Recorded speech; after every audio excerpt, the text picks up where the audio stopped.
قال رسول الله صلى الله عليه وسلم خطابا لأبي بكر رضي الله تعالى عنه إن لكل قوم عيدا وهذا عيدنا متفق عليه বুখারী শরীফে 950 নম্বর হাদিস।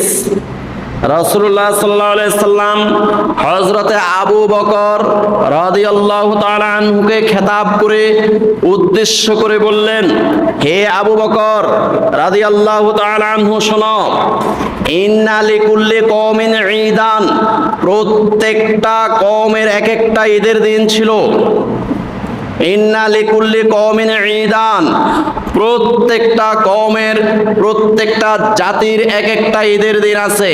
ওয়াহাজা ঈদুনা, আজকের এই দিন হলো আমাদের ঈদ, আমাদের খুশির দিন। সুবহানাল্লাহ। এক মাসের জাযা, এক মাসের পুরস্কার দিয়ে আল্লাহ পাক আজকে আমাদেরকে ধন্য করে দিবেন। সুবহানাল্লাহ।